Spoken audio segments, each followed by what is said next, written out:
Do you have art scars? Most people have art scars. Today I want to talk about what exactly art scars are and what to do about them and how to move forward in your full creative potential.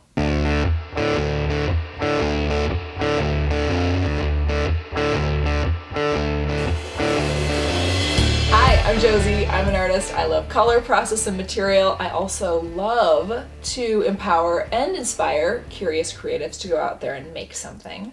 Today I want to talk about art scars, which is something that most people probably have. I myself have art scars. I'm going to tell you about a couple of them. I first became aware of the term art scars when I read one of Brene Brown's excellent works. Brene Brown is a psychologist, and if you have not watched her TED Talk on vulnerability, please stop this video and go watch it immediately. And you should come back, but watch her video because it's so good. It's linked below if you want to check it out. One of Brene Brown's wholehearted guideposts is to cultivate creativity. She mentioned is that in her research, when she was interviewing all those hundreds and thousands of people, is that 85% of them had a memory, a specific memory from early life, like maybe, 7 to 12 range, where their creative dreams were crushed.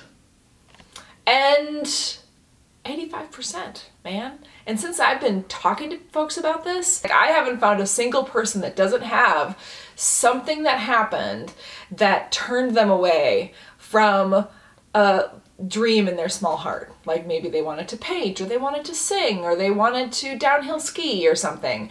And somebody, maybe a peer, maybe a parent, caused them to determine that they didn't have aptitude or talent. I have a couple of art scars. I had a dream in my young heart to be a singer.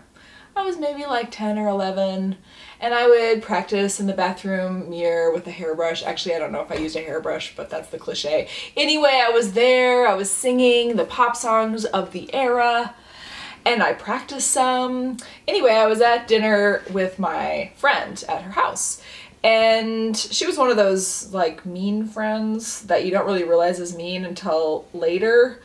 So I hadn't really figured it out yet, like this is not a supportive individual, but what do you do? You're 10, you don't know these things yet. So I'm at the mean friend's house and we're sitting down at dinner with all of her siblings, and somehow the topic came around to singing, and some of the people at the table were singing various things, and some of them were good singers, and then somehow it came to me and they said, "What about you, Josie? What do you want to sing?" And I said, "I've always wanted to sing the Whitney Houston cover of I Will Always Love You." And they were like, "Okay, sing it." Which we can all agree is a hard song. So my 10-year-old self, after I had practiced earnestly in the bathroom mirror, I sang it at that dinner table. And they laughed me out of the house. They were like, "Oh, your cat's dying," and "Oh, that's the worst noise I've ever heard. Josie, you're gonna have to work at a bank. Don't ever think you can be a musician." I mean, it was like terrible, everybody at that table. And it crushed me. It broke my heart. And after that, I was like, I'm definitely not a singer. I have no talent or aptitude. I'm never gonna try again. Now, many years later, I realized that singing, just like any other learned skill, is something you can develop.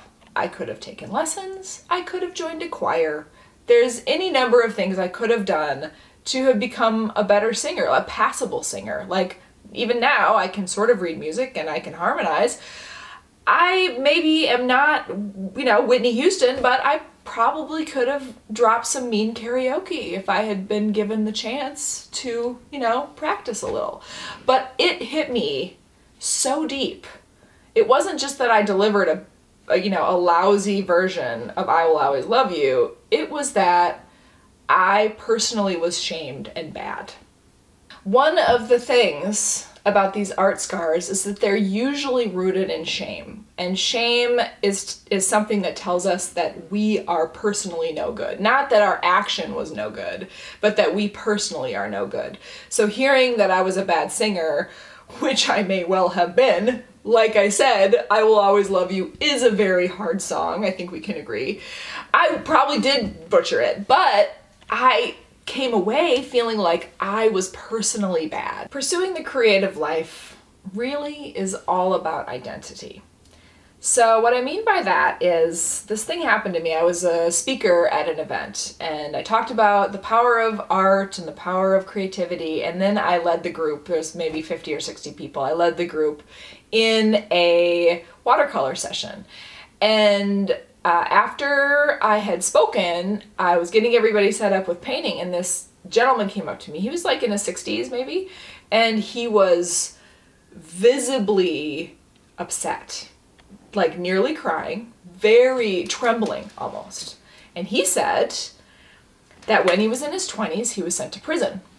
And when he was in prison, they sent him to art class where they were painting. And he said that he went to that art class for a month, every day for a month, and he never once picked up the brush. His comment was, when he thought about all the stupid risks that he took in his life as a criminal, he couldn't understand why he couldn't take a risk as an artist in an art class in prison, of all things. Which completely underlines my point. He was able to take a risk to prove he was a jerk and a bad seed and a miserable person, but he was not able to take a risk in the off chance that maybe he had something to offer. So this art scar thing holds us back from expressing our true potential. By the way, that guy painted in the class. He painted for the first time in maybe his life, and I thought it was like one of the most profound things I've ever witnessed. One of the things about the art scar is that shame prospers in secrecy. So if a story came up like this while I've been talking, I invite you to tell somebody. That's the first step to recover from art scars. Share with somebody, and when you share it, you will realize it's not that bad and you personally aren't bad. In fact, you could maybe even carry on with some of those creative dreams that you had as a younger person. Thanks for watching. Hope you learned something about art scars. If you have an art scar that you are interested in sharing, please do. I would like to hear it, and I would like to support you in moving past those wounds. So let me know in the comments below. Also, please check out Brene Brown's work. It's so powerful and you will not regret it. If you like this video, please like it and please subscribe, and I'll see you in the next video. Bittersweet memories, that is all I'm taking with me. So goodbye, please don't you cry. We both know I'm not what you need.